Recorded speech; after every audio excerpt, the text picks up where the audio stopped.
Exercise number 6.3 chapter number 6 linear inequality solve the following system of inequalities graphically. जो हमने इससे पहले वाली क्लास ली थी हमने उसमें भी ग्राफिकली सोल्व की थी, लेकिन सिर्फ एक इक्वेशन थी हमारे पास। तो अभी जो था उसके अंदर हमने रीजन शेड किए थे कि किसी भी लाइन का रीजन मतलब उसका जो सॉल्यूशन है, सॉल्यूशन का रीजन हमें शेड करना होता है। जैसे मान लीजिए ये लाइन थी, अगर इसका अपर पार्ट आंसर है तो हम इस तरह से शेड करते थे, और अगर लोअर पार्ट इसका आंसर है तो हम इधर शेड करते थे, मतलब ओरिजिन की तरफ, टुवर्ड्स द ओरिजिन या अवे फ्रॉम ओरिजिन। वो हमारे पास जो थी वो सिंगल इक्वेशन थी। अभी हमें क्या करना है, solve the following system of inequalities graphically. यहां पर अगर मैं लिख देता सोल्व द इक्वेशंस ग्राफिकली, तो आपने 10th क्लास में ग्राफिकली इक्वेशंस को बहुत सोल्व किया था। आपको ध्यान होगा, सपोज करिए एक लाइन हमारी ऐसे बनी और एक लाइन जो दूसरी हमने ड्रॉ की वो ऐसे की, और जो पॉइंट ऑफ इंटरसेक्शन होता था ना वो सॉल्यूशन होता है उस सिस्टम का। सिस्टम ऑफ लीनियर इक्वेशंस का जो सॉल्यूशन होता था वो पॉइंट ऑफ इंटरसेक्शन होता था। लेकिन यहां पर इनइक्वालिटीज की बात कर रहे हैं तो इनइक्वालिटीज के अंदर जो सॉल्यूशन होता है वो पर्टिकुलर रीजन होता है। ठीक है, जैसे मान लीजिए सपोज करो ये वाला रीजन है, तो यहां पर सॉल्यूशन से मतलब है, सॉल्यूशन से यहां पर मतलब है कॉमन रीजन निकालना। मींस इस पूरे कार्टेशियन प्लेन पर वो कौन सा रीजन है, वो रीजन जो इन दोनों इक्वेशंस को सेटिस्फाई करता है वो इस सिस्टम ऑफ इनइक्वालिटीज का सॉल्यूशन होगा। ठीक, तो यही चेंज है इक्वेशंस में और इनइक्वालिटीज में। इक्वेशन में आंसर आपका यूनिक होता था, ये सिर्फ एक आंसर, ये जो भी पॉइंट होता था। यहां पर हमें क्या करना है, पूरे सिस्टम को सोल्व करना है, तो इसे ध्यान से समझेंगे। तो स्टार्ट करते हैं। सबसे पहले हम ध्यान से समझना जरा, दोनों इक्वेशंस का ग्राफ बनाएंगे। जैसे पहली इक्वेशन है हमारे पास x ग्रेटर देन 3, तो सबसे पहले हम लिखते हैं x इक्वल टू 3, और मैंने आपको पहले भी बताया था x इज इक्वल टू 3 या y इक्वल टू समथिंग, मतलब y is equal to constant. Suppose करिए x is equal to constant और y इक्वल टू कॉन्स्टेंट, इनका ग्राफ सीधा बनता है। मान लीजिए कॉन्स्टेंट का मतलब है जो भी वैल्यू, सपोज करो x की वैल्यू 2 है तो x की वैल्यू 2 यहां पर आएगी, सीधी लाइन ड्रॉ कर दीजिए। मान लीजिए y is equal to constant, suppose करो y इज इक्वल टू -3 है तो -3 यहां पर होता है, सीधी लाइन ड्रॉ कर दीजिए। तो इस तरह से हम जो हमारे पास कांस्टेंट इक्वेशंस होती हैं उनका ग्राफ हम स्ट्रेट लाइन में हम ड्रॉ करते हैं। आपने 9th 10th में भी देखा होगा। तो स्टार्ट करते हैं। सबसे पहले हमारी पहली इक्वेशन है x इज इक्वल टू 3, तो हम ग्राफ इसको हम ग्राफिकली सोल्व करते हैं। देखिए यहां पर x एक्सिस और y एक्सिस, तो ग्राफ बनाएंगे हम इन दोनों इक्वेशंस का और फिर कॉमन रीजन देखेंगे। x इज इक्वल टू 3, सबसे पहले नंबरिंग डालिए 1 2 3 4, -1 -2 -3 -4 1 2 3 4 5, -1 -2 -3 -4 -5 x एक्सिस y एक्सिस और x डैश और y डैश। तो स्टार्ट करते हैं। अब आप देखिए x इज इक्वल टू 3, तो x इक्वल टू 3, 3 कहां पर है, x यहां पर है x3, तो यहां पर आप एक सीधी लाइन ड्रॉ करोगे और यहां पर लिखोगे x greater than equal to 3। Second equation है हमारे पास y greater than equal to 2, means y equal to 2। जहां पर भी y 2 है यहां पर एक स्ट्रेट लाइन आ जाएगी। अब जो इससे पहले हमने सिखाया था आपको कि रीजन कैसे शेड करना होता है, सबसे पहली बात होती है कि इसमें हमको रीजन शेड करना होता है। और रीजन कैसे शेड करेंगे अब आप देखिए। मैंने आपको तरीका बताया था कि हमेशा ओरिजिन, हमेशा से मेरा मतलब है कि जब लाइन ओरिजिन से पास नहीं होगी तो ओरिजिन ही लेना है। तो ओरिजिन को हम सबसे पहले पहली वाली इक्वेशन में डाल के देखते हैं। इस वाली में पहली इक्वेशन रफ में आप डाल सकते हो x greater than equal to 3, तो आपका जो ओरिजिन है उसमें x की वैल्यू 0 है, y की वैल्यू 0 है। LHS में डाल दीजिए। जैसे ही मैं LHS में डालता हूं 0 <3 तो रिजल्ट आता है 0 <3 जो सही नहीं है। ये बोल रहा है कि 0 इज > 3 लेकिन 0 3 से बड़ी नहीं होती है। इट मींस ओरिजिन ने, ध्यान से देखना जरा, ओरिजिन ने इसे सेटिस्फाई नहीं किया। इट मींस इसका जो रीजन हम शेड करेंगे वो अवे फ्रॉम ओरिजिन करेंगे। अगर मान लीजिए गलती से हमने इस लाइन का रीजन इधर शेड कर दिया तो ओरिजिन भी उसके अंदर आ जाएगा, जबकि ओरिजिन तो सेटिस्फाई नहीं कर रहा, तो इट मींस इसका रीजन इधर शेड होगा।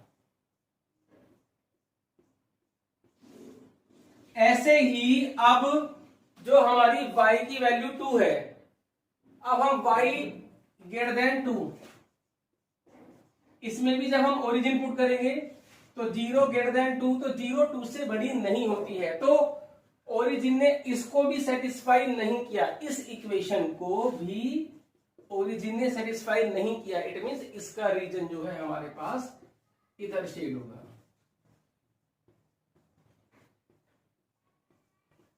अब इस पूरे कार्टेशियन प्लेन पर, ये बोर्ड के जो बोर्ड है आपके पास, ये पूरा कार्टेशियन प्लेन है। अब आपको इसमें देखना है वो रीजन कौन सा है जहां पर इस लाइन का शेडेड रीजन भी आ रहा है और इस लाइन का भी आ रहा हो।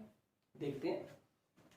तो अगर मैं इसकी बात करता हूं तो इसमें सिर्फ एक सिंगल लाइन आ रही है इसकी, ठीक है। इसे अगर नीचे देखता हूं तो सिर्फ इसकी लाइन आ रही है सिंगल। लेकिन अगर मैं ये वाला पोर्शन देखता हूं, ये जो पोर्शन है इसमें दोनों की लाइनें आ रही हैं। इसका मतलब ये जो रीजन है यही हमारा सॉल्यूशन है इस सिस्टम ऑफ लीनियर इनइक्वालिटीज का। बस यही इसका आंसर हो गया, काम खत्म है।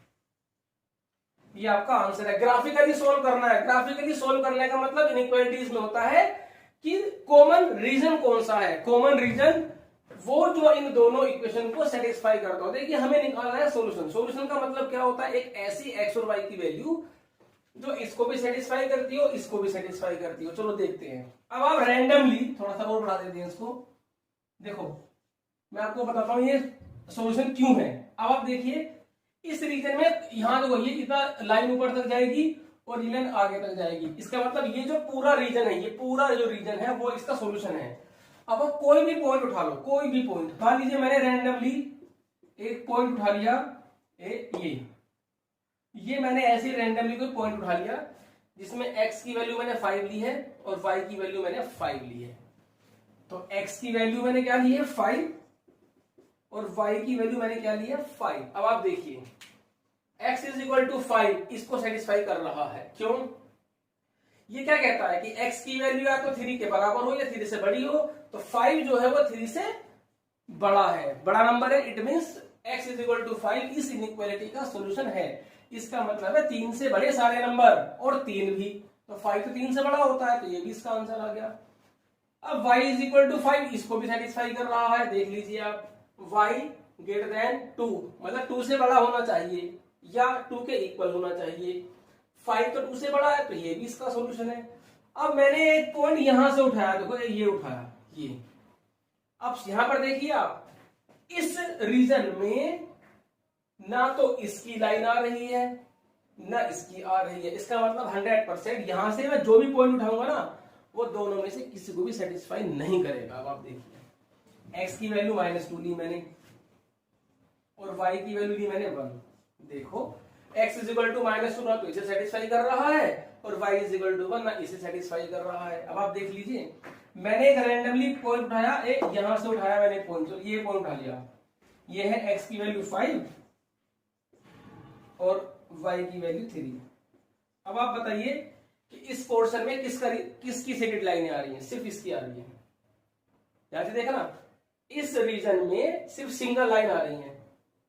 तो जिसकी लाइन आ रही है, जिसका भी शेडेड रीजन आ रहा है, उसी को सेटिस्फाई करेगा, दूसरे को नहीं करने का। अब आप देख लीजिए, इसमें x > 3 का रीजन आ रहा है, तो देखो इसमें जितनी भी वैल्यू होगी ना x की, वो 3 से बड़ी आएगी। और y की वैल्यू कितनी है इसके अंदर? -3, और y -3 इसको सेटिस्फाई नहीं कर रहा है। तो अब आप देख लीजिए इस पूरे एंटायर कार्टेशियन प्लेन पर जितने भी आपके रिजल्ट होंगे इस रीजन के अंदर से वो इसे भी सेटिस्फाई करेगा, इसे भी सेटिस्फाई करेगा। इट मींस जो दोनों लाइनों का जो कॉमन रीजन होता है वही सिस्टम ऑफ लीनियर इनइक्वालिटीज का सॉल्यूशन होता है। तो ये इसका सॉल्यूशन है। आपको कुछ नहीं लिखना, बस सिंपल ग्राफ बना करके ये छोड़ना है और ना ही ये एग्जांपल्स आपको लिखने। ये एग्जांपल तो मैंने आपको समझाने के पॉइंट ऑफ व्यू से बताए हैं।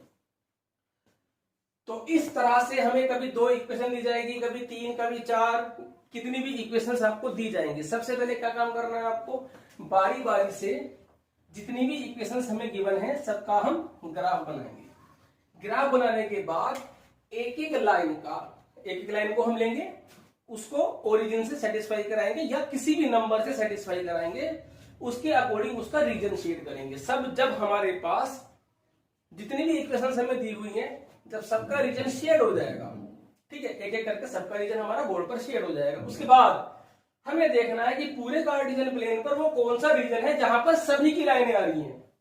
जहां पर सभी की लाइनें आ रही है उसको आप ऐसे थोड़ा सा पॉइंट कर देंगे, ऐसे डार्क सा कर देंगे, उसको पेंसिल से डार्क कर देंगे, वही हमारा सॉल्यूशन होगा। हाँ, कभी कभी ऐसा भी होता है, मान लीजिए हमने 4 इक्वेशन है हमारे पास, किसी भी रीजन में चारों का कॉमन रीजन नहीं आ रहा, किसी भी जगह इस कार्टेशियन प्लेन पर चारों का रीजन कॉमन नहीं आ रहा, it means solution does not exist. अगर मान लीजिए हमारे पास 4 इक्वेशन है सपोज करो, और इसमें 4 में से 3 का तो आ रहा है लेकिन किसी एक का कहीं और आ रहा है, तो हम लिखेंगे सॉल्यूशन डज नॉट एग्जिस्ट, क्योंकि हमें चारों का कॉमन सॉल्यूशन निकालना होता है। तो अभी हम सेकंड क्वेश्चन देखते हैं। तो स्टार्ट करते हैं क्वेश्चन नंबर 10। देखिए इसमें सभी क्वेश्चन का सेम प्रोसेस है, तो सभी क्वेश्चंस को डिस्कस करने की कोई जरूरत नहीं है। वो आप बचे हुए जितने भी क्वेश्चंस मैं छोड़ूंगा वो सब आपको खुद प्रैक्टिस में लेने हैं। तो अभी हमारे पास 1, 2, 3 और 4, ये बाद की 2 को मैं समझाता हूं। पहले आप फर्स्ट 2 इक्वेशंस का ग्राफ बनाना है हमको, बाद की 2 को अभी हम बताएंगे इसके बारे में क्या है। ये 3x plus 4y equal to 60, यहां पर हम इसकी टेबल बनाएंगे। तो जब हम x की वैल्यू 0 पुट करेंगे यहां पर, तो y की वैल्यू हमारे पास आएगी 15, और जब हम y की वैल्यू इसमें 0 पुट करेंगे तो x की वैल्यू 20 आएगी। मतलब आप कोई भी वैल्यू आप खुद भी निकाल सकते हैं, ठीक है। अभी यहां पर x की वैल्यू 10 डालते हैं, जैसे मान लीजिए 10 नहीं, 10 से आएगा ये 30, कटेगा नहीं, कुछ ऐसी वैल्यूज देते हैं जिससे कि हमारे पास पॉइंट में ना आए। कोशिश करते हैं कि सिंपल एक कंप्लीट नेचुरल नंबर हमारे पास आ जाए। तो अभी आप देखिए इसके अंदर हम पुट करते हैं वैल्यू x की, y की वैल्यू पुट करते हैं इसके अंदर हम 30। जब हम इसमें 30 पुट करेंगे y की वैल्यू, तो ये हो जाएगा तुम्हारा कितना, 120 से आएगा -60, तो ये आ जाएगा हमारे पास -20। कोई भी रैंडमली वैल्यू आप ले सकते हो, ऐसी बात नहीं यही लेनी है, बस कोशिश ये करना है कि फ्रैक्शन में ना आए, जिससे कि हम ग्राफ में आसानी से उसे हम ड्रॉ कर सकें। अब आप देखिए यहां पर अब हम क्या करेंगे, दूसरी इक्वेशन हम लेंगे x plus 3y equal to 30, और ऐसे ही हम इसकी भी एक टेबल बनाएंगे। अब आप देखिए ये x लिया हमने, ये लिया y, x की वैल्यू हमने रखी 0, तो y की वैल्यू हमारे पास 10 आ गई, और y की वैल्यू हमने ली 0, x की वैल्यू हमारे पास आ गई 30। अब हम यहां पर कोई भी वैल्यू ले सकते हैं, मान लीजिए x की वैल्यू हमने ली 15, जब 15 लेंगे तो 15 ये आ जाएगा हमारे पास 5। तो वीडियो को पॉज करके इसको नोट करिए, फिर डिस्कस करते हैं अभी हम x ग्रेटर देन 0 और y greater than equal to 0 पर। अब आप यहां पर देखिए ये जो x greater than equal to 0 है, इसका मतलब हुआ x इक्वल टू 0, तो हमें इसको ड्रॉ करने की कोई जरूरत नहीं है। x is equal to 0 is the equation of y axis. ध्यान रखना x इक्वल टू 0 जो होता है वो इक्वेशन, देखो x इक्वल टू 0 ये होता है इक्वेशन ऑफ y एक्सिस, और y इक्वल टू 0 ये होता है हमारे पास इक्वेशन ऑफ x एक्सिस। तो क्योंकि ये दो लाइन तो हम ड्रॉ करते ही हैं, जब हम कार्टेशियन प्लेन हम बनाएंगे तो एक्स एक्सिस वाई एक्सिस तो हमें ड्रॉ करना ही होता है। तो ये दोनों इक्वेशन तो हम हर क्वेश्चन में ड्रॉ ही करते हैं, तो इसको आपको कुछ नहीं लेना है। और मैं आपको बताऊंगा इस दो कंडीशन का मतलब ये होता है x greater than equal to 0, y greater than equal to 0, मतलब x भी पॉजिटिव y भी पॉजिटिव। इसका मतलब होता है कि जो भी शेडेड रीजन आएगा, देखिए ये हमारे पास कार्टेशियन प्लेन होता है, ये हो गया x एक्सिस, ये हो गया हमारे पास y एक्सिस, ये first quadrant, second quadrant, third quadrant, fourth quadrant. सभी को पता है कि फर्स्ट क्वाड्रेंट में x एक्सिस और y एक्सिस दोनों पॉजिटिव होते हैं, सेकंड क्वाड्रेंट में नेगेटिव पॉजिटिव होता है, थर्ड क्वाड्रेंट में नेगेटिव नेगेटिव होता है, फोर्थ क्वाड्रेंट में पॉजिटिव नेगेटिव होता है। तो जिस भी सिस्टम ऑफ इनइक्वालिटीज में ये दो बातें, दो इक्वेशन लिखी हुई हैं, x greater than 0, y greater than equal to 0, इसका मतलब आपको हमेशा ये मान के चलना है कि जो भी शेडेड रीजन आएगा वो फर्स्ट क्वाड्रेंट वाला ही हमें अपना आंसर में देना है। सपोज करिए, मान लीजिए इसका शेडेड रीजन कुछ पोर्शन उसका फर्स्ट क्वाड्रेंट में आ रहा है और उस शेडेड रीजन का दोनों का कॉमन रीजन कुछ तो फर्स्ट क्वाड्रेंट में आ रहा है, कुछ आ रहा है मान लीजिए फोर्थ क्वाड्रेंट में।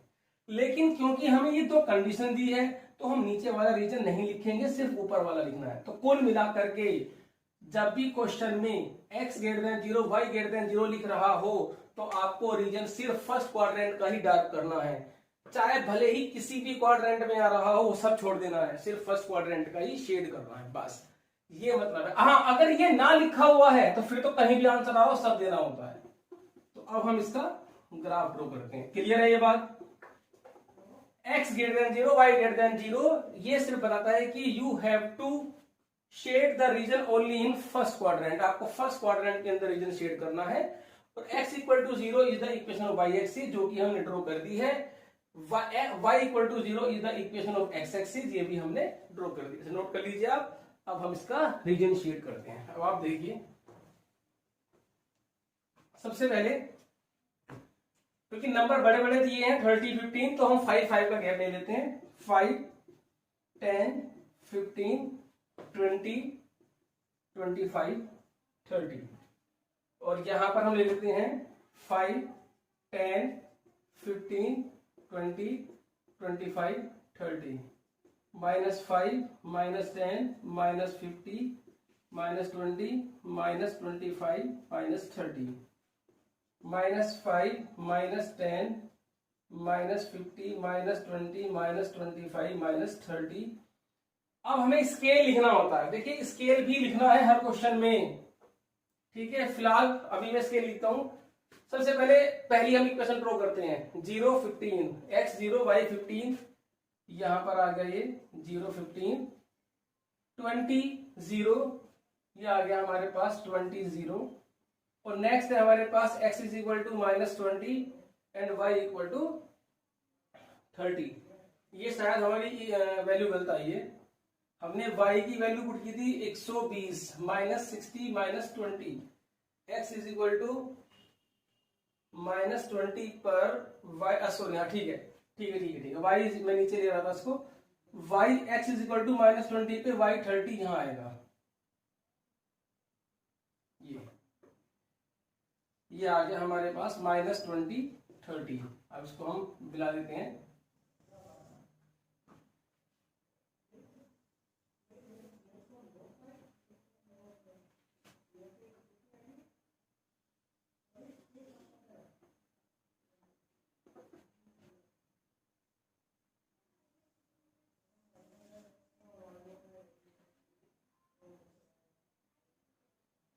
इसके ऊपर डाल दीजिए 3x + 4y less than equal to 16, ठीक है।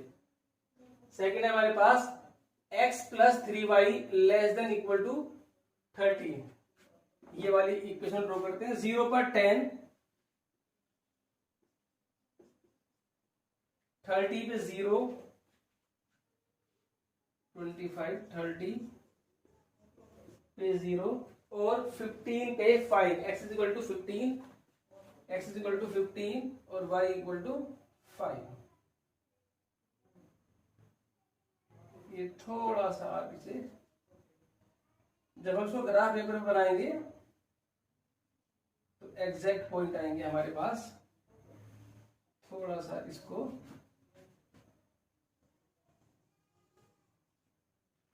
ठीक है।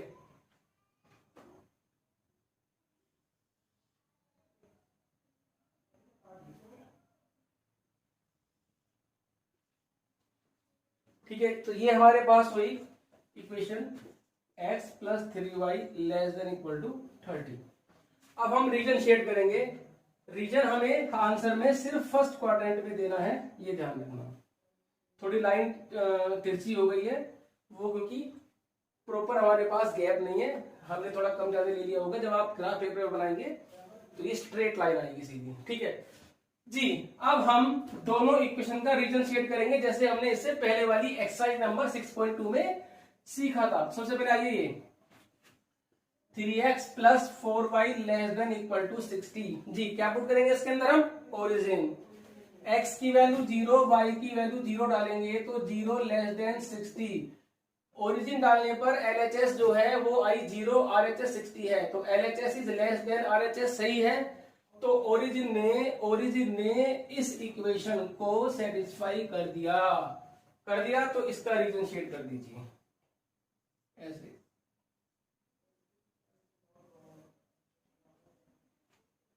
इस तरह से शेड होगा। अब सेकंड इक्वेशन है हमारे पास x plus 3y less than equal to 30। इसमें डालिए ओरिजिन 0 लेस देन 30, तो 0 तो 30 से छोटा होता है। जब 0 30 से छोटा होता है तो इसका रीजन भी नीचे ही शेड होगा। जब ओरिजिन ने इसको सेटिस्फाई कर दिया तो ओरिजिन यहां पर है, तो इसका जो रीजन होगा वो भी नीचे की साइड ही शेड होगा। अभी आप एक चीज देखना जो मैं आपको यहां समझाऊंगा। सबसे पहले तो आप ये देखिए, इस पूरे कार्टेशियन प्लेन पर वो ऐसा कौन सा रीजन है जहां पर दोनों की लाइनें आ रही हैं। अब आप देखना ध्यान से, यहां पर ये इसकी भी यहां पर भी आ रही है, दोनों की लाइनें यहां पर भी आ रही है, क्योंकि अगर मैं इसको आगे तक हम खींचेंगे इस लाइन को, इसको, तो ये पूरा जो रीजन है हमारे पास, अब आप देखिए ये सारा रीजन ऐसा है जिसमें दोनों की लाइनें आ रही हैं। देखो जब हम इन लाइन को नीचे ड्रॉ करेंगे तो यहां पर ये जो हमारे पास पोर्शन है, ये इतना नीचे वाला पूरा, यहां पर दोनों की लाइनें आ रही हैं, दोनों का शेडेड रीजन आ रहा है, मतलब ये कॉमन हुआ। भाई जहां पर दोनों का रीजन आएगा वो कॉमन हुआ, तो ये सारा हमारे पास कॉमन है, तो सारा आंसर हुआ। लेकिन मैंने को पहले ही बताया था कि क्योंकि x greater than 0, y greater than 0 लिख रहा है, इट मींस हमको सिर्फ वो रीजन देना है जहां पर दोनों पॉजिटिव है। x यानी कि फर्स्ट क्वाड्रेंट का आंसर देना है। इसका मतलब है जो भी आंसर देना है वो फर्स्ट क्वाड्रेंट से देना है, फर्स्ट क्वाड्रेंट से बाहर नहीं देना है। मैं आपको यहां पर 2-3 बातें समझाऊंगा, अभी देखना। ये फर्स्ट क्वाड्रेंट ऐसा है जहां पर दोनों की लाइनें आ रही हैं, एक इतना, तो इसको आप ऐसे डार्क कर दीजिए, इसको हम ऐसे डार्क कर देंगे और उस पर हम डॉट बना देंगे जिससे कि ये सेपरेटली हमारा क्लियर हो जाए। तो ये जो हमें दिख रहा है डॉटेड पॉइंट, ये हमारे पास कॉमन रीजन है। और फर्स्ट क्वाड्रेंट में देखिए कॉमन रीजन ये भी है, ये भी है, ये भी है, ये भी है, सारा आंसर है इसका। लेकिन फर्स्ट क्वाड्रेंट में देना है तो हमें सिर्फ इसको डॉट करना होगा, ये हमारा। ये जब भी दिया होगा तो आंसर फर्स्ट क्वाड्रेंट से देना है। अब आप सुनिए, अगर मान लीजिए ये ना लिखा हुआ होता, अगर मान लीजिए ये लिखा हुआ नहीं होता, तो इसका मतलब है अब आप फ्री हो, किसी भी क्वाड्रेंट में आए आंसर है, तो उस केस में हमारा ये सारा मैं डॉट कर देता, ये सारा आंसर मैं यहां पर इसको शेड कर देता, ये मेरा सारा आंसर हो जाता। ठीक है, कभी कभी क्वेश्चन में वो लिखते हैं, देखिए अगर लिखा, मैं आपको यहां पर कंडीशन लिख देता हूं, अगर x ग्रेटर देन 0 और y ग्रेटर देन 0 दोनों लिखे हुए हैं, इसका मतलब क्या हुआ? फर्स्ट क्वाड्रेंट से आंसर देना है। इसका मतलब क्या हुआ? फर्स्ट क्वाड्रेंट से आंसर देना है, नंबर 1। नंबर 2, अगर खाली x ग्रेटर देन 0 लिख रहा है और y नहीं लिख रहा, सुने ना ध्यान से, x ग्रेटर देन 0 लिखा हुआ है लेकिन y ग्रेटर देन 0 इक्वल नहीं गिवन है, मतलब सिर्फ अगर ये दोनों गिवन है तो फर्स्ट क्वाड्रेंट में। अगर सिर्फ x greater than equal to given है तो x पॉजिटिव कहाँ कहाँ होता है? x पॉजिटिव तुम्हारा फर्स्ट क्वाड्रेंट में होता है और x पॉजिटिव तुम्हारा फोर्थ क्वाड्रेंट में होता है। अगर मान लीजिए सिर्फ यही लिखा हुआ है तो ये तो हुआ हमारा फर्स्ट क्वाड्रेंट। मैं यहां पर आपका यहां नोट बना देता हूं। अगर क्वेश्चन में x ग्रेटर देन 0 और y ग्रेटर देन 0 लेना, इसका मतलब आपको आंसर देना है सिर्फ फर्स्ट क्वाड्रेंट के अंदर। अगर क्वेश्चन में सिर्फ लिखा है x ग्रेटर देन 0 तो फर्स्ट एंड फोर्थ क्वाड्रेंट के अंदर से आपको आंसर देना है, ठीक है। First quadrant and fourth quadrant, मतलब अगर इसी क्वेश्चन में, चलो पहले तो तीनों केस लिख देता हूं। अगर लिखा है y ग्रेटर देन 0 तो y ग्रेटर देन 0 होता है सिर्फ फर्स्ट क्वाड्रेंट के अंदर और सेकंड क्वाड्रेंट के अंदर। तो आपको देना है फर्स्ट एंड सेकंड क्वाड्रेंट से आंसर देना है।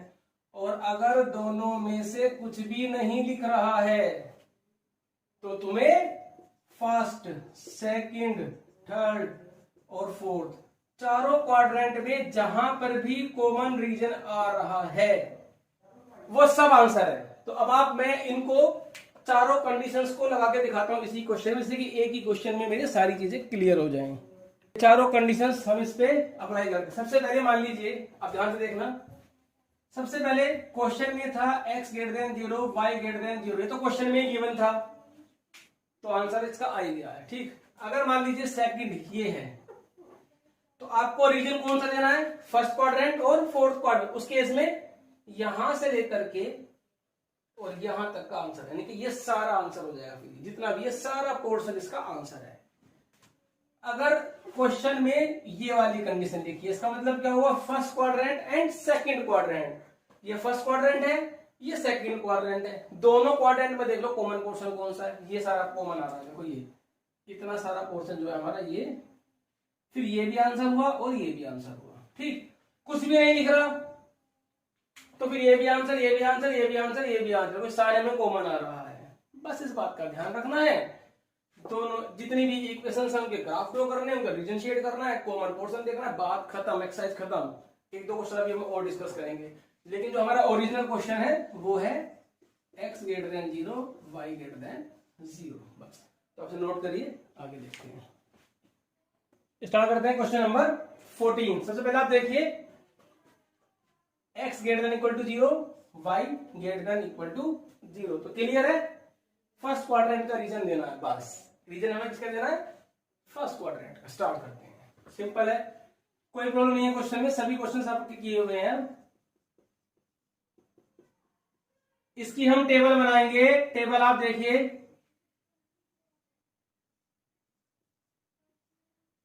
x की वैल्यू अगर हम 0 रखते हैं इसके अंदर, y की वैल्यू अगर हम 0 रखते हैं तो x हमारे पास आएगा 50, ठीक। और अगर हम यहां पर x की वैल्यू डालें,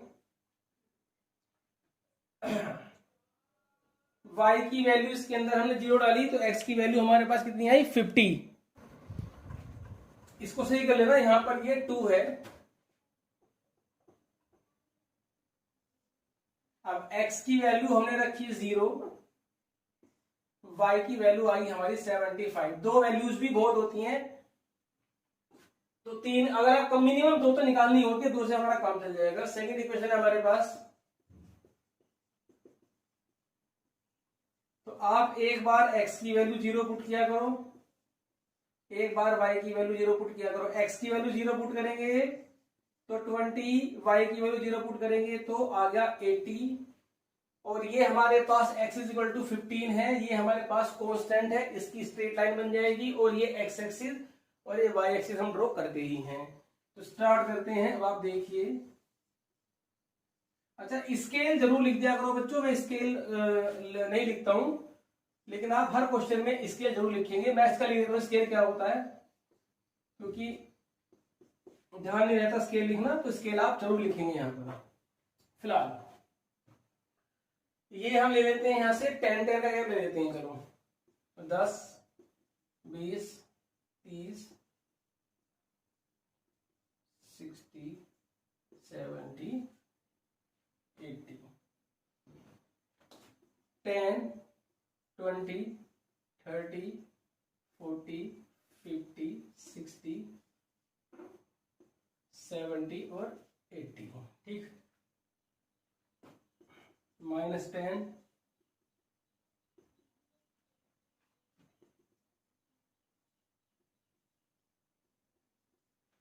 यहां पर मैं स्केल लिख देता हूं। On x axis 10 small division, यहां पर 10 स्मॉल डिवीजन होते हैं तुम्हारे ग्राफ पेपर पे, तो 10 small division equal to 10 units, क्योंकि हमने 10-10 का गैप लिया है तो 10-10 यूनिट्स हो गई। और वाई एक्सिस पर भी हमने यही लिया है, तो on y axis 10 small division equal to 10 unit, जिसके अकॉर्डिंग भी आपने क्या कहते हैं ये स्केल लिया है, उसी के अकॉर्डिंग वहां पर आप लिख देंगे। ठीक, 50 0 x 50 y 0 x 0 y 75 y 75 यहां पर आएगा 0.75, मिला दीजिए।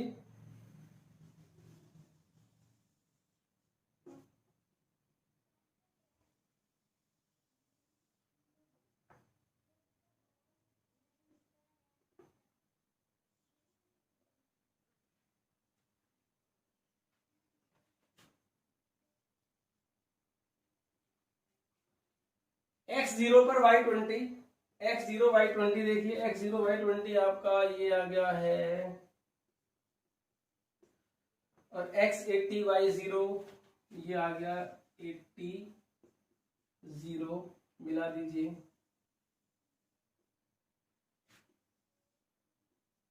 इनके ऊपर इक्वेशन जरूर लिख दिया करो, उससे पहचान लेते हैं हम कौन सी इक्वेशन का ग्राफ कौन सा है। x plus 4y less than equal to 80, 2 बन गई।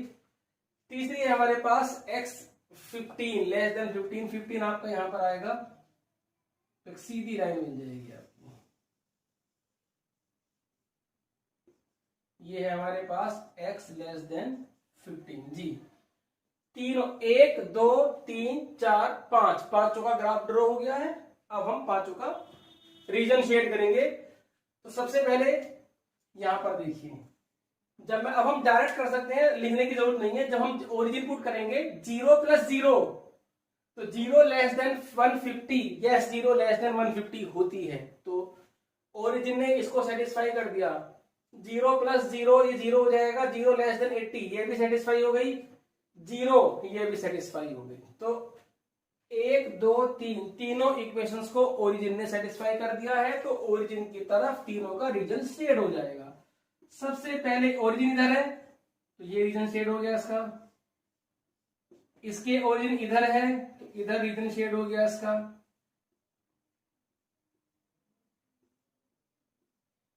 इसका ओरिजिन इधर है, तो इसका भी रीजन इधर शेड हो जाएगा।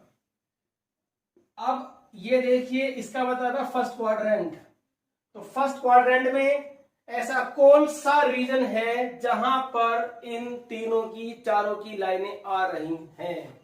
ये है, ये जो बॉक्स बना है is the common reason.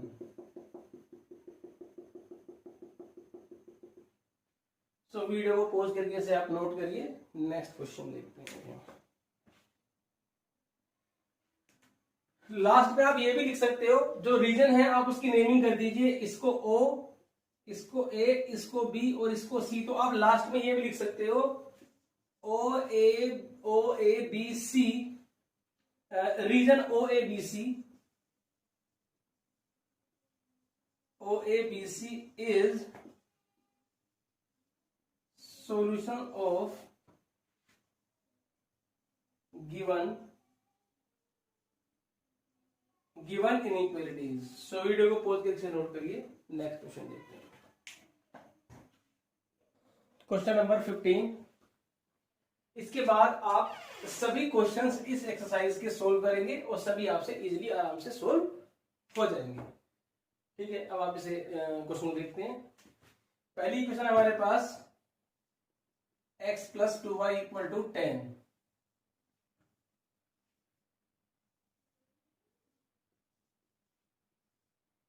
x रखा हमने 0, y 5 आ गया, y रखा 0, x 10 आ गया। सेकेंड इक्वेशन है x plus y equal to 1, x 0 रखा, y 1 आ गया, y 0 रखा हमने, x 1 आ गया। ठीक है, थोड़ा सा एक काम कर लेते हैं, ये 5 5 में है ना, तो इसे भी थोड़ा सा बड़ा कर लेते हैं। चलो थोड़ा सा खुला सा ग्राफ बन जाएगा। मान लीजिए x हमने ले लिया, चलो ये ठीक है, फिर वो नेगेटिव में आएंगे। सेकेंड इक्वेशन है हमारे पास x minus Y equal to 0, यहां पर x रखा हमने 0 तो y भी 0 आ गया, x रखा 5 तो y भी हमारा 5 आ गया। देखिए जिसमें x और y दोनों 0 होते हैं ना, वो लाइन ओरिजिन से पास होती है, और ओरिजिन से जो पास होती है उसका रीजन हम कैसे शेड करते हैं ये मैंने इससे पहले वाली क्लास में समझाया था। तो इस क्लास को देखने से पहले आपको पहली क्लास जरूर देखनी है, इससे जस्ट पहले वाली क्लास, जिससे कि ग्राफ आपके समझ में आ जाए। ठीक है, तो अभी हम क्या करते हैं, बस अब हमको रीजन शेड करते हैं। ये दोनों दे रखे हैं कंडीशन, इसका मतलब फर्स्ट क्वाड्रेंट में हमें आंसर देना है। अब हम इसको ग्राफिकली समझते हैं। 1 2 3 4 5 6 7 8 9, ये हमारे पास 10 हुआ। 1 2 3 4 5 -1 -2 -3 -4 -1 -2 -3 -4। अभी रीजन शेड करते हैं। पहले इसका ग्राफ बना लेते हैं। x 0 पे y 5 यहां पर आएगा आपका, और 10 0 यहां पर आएगा। इसको आप मिला दीजिए।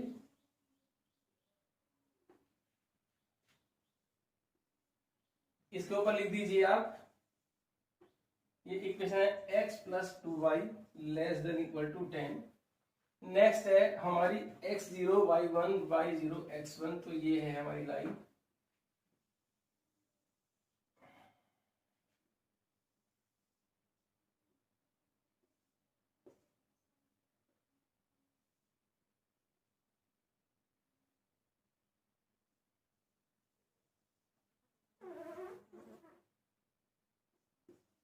x plus y greater than equal to 1। Second है x 0 y 0 x 5 y 5। ये देखिए, ये हमारी लाइन हुई ओरिजिन से पास। तो x minus y less than equal to 0, x equal to 0 मतलब y axis, y equal to 0 मतलब x एक्सिस। अब ग्राफ पहले तीनों इक्वेशंस का रीजन शेड करते हैं, उसके बाद तीनों के रीजन में से कॉमन रीजन हम ढूंढ के देंगे। तो जब बोर्ड पे देखिए आप,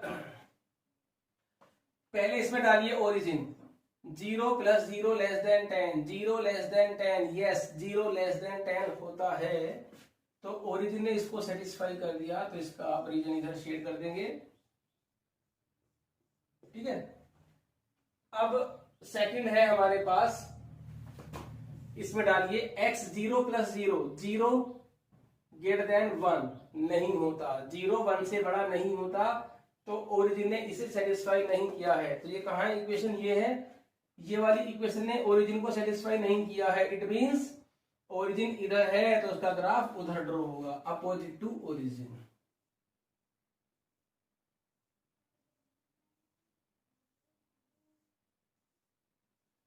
जी, थर्ड इक्वेशन है हमारे पास x minus Y equal to 0, क्योंकि x minus Y equal to 0 is passing through origin, so हमें यहां पर ओरिजिन के अलावा कोई और पॉइंट लेना होगा। तो इस पूरे प्लेन से कोई भी पॉइंट उठा लीजिए ओरिजिन को छोड़ करके। कौन सा उठाएं, जो आपका मन करे, कौन सा पॉइंट, यहां यहां यहां यहां यहां यहां, जो भी मन करे वो पॉइंट उठा लो। सेटिस्फाई कर दिया तो उस पॉइंट की तरफ रीजन शेड कर देना, नहीं किया तो उस पॉइंट के अपोजिट कर देना। तो मैं ले लेता हूं ये वाला पॉइंट, एक चलो ये मैंने लिया, ये पॉइंट है हमारे पास 5,0। तो x की वैल्यू मैंने 5 ली और y की वैल्यू मैंने 0 ली इस पॉइंट की। ये पॉइंट इस लाइन के इधर है, अगर इसने सेटिस्फाई कर दिया इसको, इधर खींच दूंगा इसका शेडेड रीजन, सेटिस्फाई नहीं किया तो इसके अपोजिट कर देंगे। ठीक है, तो x की वैल्यू 5, y की वैल्यू 0 मैंने इसमें रख के देखते हैं हम। x minus y less than equal to 0, तो 5 minus 0 less than equal to 0, 5 less than equal to 0, 5 less than equal to 0 नहीं होता, तो इट मींस इस पॉइंट ने इसको सेटिस्फाई नहीं किया, तो इसके अपोजिट बना दीजिए। अगर सेटिस्फाई कर देता तो इधर ले लेते हैं। तो हमें देखना है तीनों का कॉमन पोर्शन, वो भी फर्स्ट क्वाड्रेंट के अंदर। फर्स्ट क्वाड्रेंट के अंदर हमारा ये आंसर है। ठीक है, इसको आप शेड कर दीजिए। ये हमने शेड कर दिया है फर्स्ट क्वाड्रेंट के अंदर। यही हमारा common region means solution of given linear inequalities. तो इस तरीके से हम इस पूरे एक्सरसाइज के सभी क्वेश्चंस को कर सकते हैं। और क्वेश्चन नंबर 10 से 15 तक के सभी क्वेश्चन कर लेना, एक क्वेश्चन के आने के चांस होते हैं। किसी भी बुक से कहीं से भी कोई भी क्वेश्चन कीजिए, सबका प्रोसेस सेम यही है। लाइन ड्रॉ करो, रीजन ढूंढिए, कॉमन निकालिए, बात खत्म। सो नोट करिए वीडियो को और इसे वीडियो को पॉज करें और इसे नोट करें।